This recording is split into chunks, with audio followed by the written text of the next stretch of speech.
భయంలో నుంచి కూడా దేవుడు ఏ విధంగా సురక్షితంగా దావీదు ఆపత్కాలంలో తన పర్ణశాలలో నేను దాస్తానని దేవుడు మాట ఇచ్చింది కదా. ఏ అపాయానికి ప్రతి క్షణం అనునిత్యము దావీదు మరణయాత్రని హల్లెలూయా దేవునికి మహిమ కలుగుగాక. మరణపు అంచులలో ఉన్న దావీదుని దేవుడు సౌలుకి ఎప్పుడు కూడా అప్పగించలేదంట. సౌలు దగ్గర నుంచి కాపాడుతూ కాపాడుతూ కాపాడుతూ దావీదుకు ప్రొటెక్షన్ ఇచ్చిందంట, కాపుదల ఇచ్చిందంట దేవుడికి మహిమ. అందుకే దావీదు ఒక మాట అంటుంది 27వ అధ్యాయం కీర్తన 4వ వచనం, యెహోవా యొద్ద ఒక వరం అడిగి తిని దాన్ని నేను వెతుకుచున్నాను, యెహోవా ప్రసన్నతను చూచుటకు ఆయన ఆలయంలో ధ్యానించుటకును నా జీవిత కాలమును నేను యెహోవా మందిరములో నివసింపగోరుచున్నాను.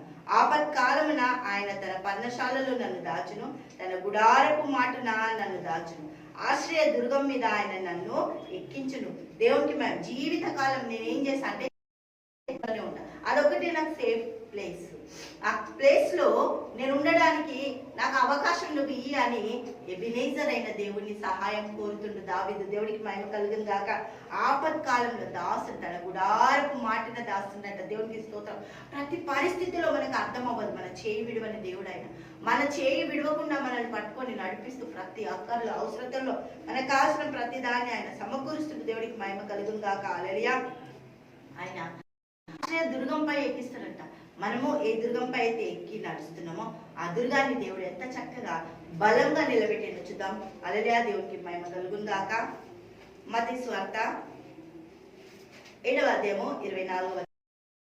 మత్తయి సువార్త 7వ అధ్యాయము 24వ వచనం.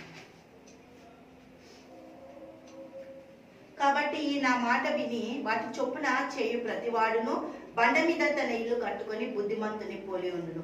దేవుడు బుద్ధిమంతులుగా చూడాలనుకుంటున్నాడు, బుద్ధిమంతులుగా ఆయన దగ్గర ఉండాలనుకుంటున్నాడు, బుద్ధిమంతులుగా దావీదు ఉండడానికి ఇష్టపడ్డాడు. అందుకే దేవుడు ఏమంటాడు, హల్లెలూయా దేవునికి మహిమ కలుగును గాక. బుద్ధిమంతుని పోలి ఉండును, వాన కురిసెను వరదలు వచ్చెను, కానీ ఆ ఇంటి మీద కొట్టెను కానీ దాని పునాది బండ మీద చేయబడిన కనుక దేవుడికి మహిమ కలుగును గాక. ఏ అపాయం రాలేదంట, బండ మీద వేసిండు కాబట్టి ఏ అపాయం. ఏ బండ? హల్లెలూయా క్రీస్తు అనే బండ మీద ఈ యొక్క పునాది వేసిండు కాబట్టి ఎక్కడ కదిలింపబడలేరంట.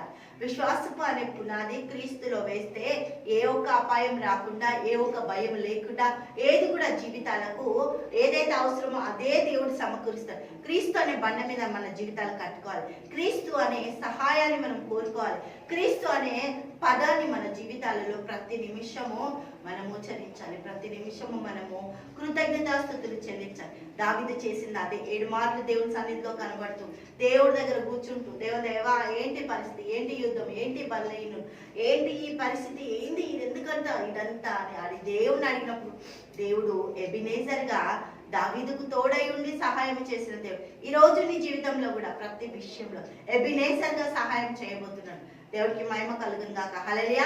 తండ్రి యేసయ్యానికి స్తోత్రాలు, గొప్పది అద్భుతకర ఆశ్చర్యకరానికి స్తుతులు స్తోత్రాలు చెల్లిస్తాం.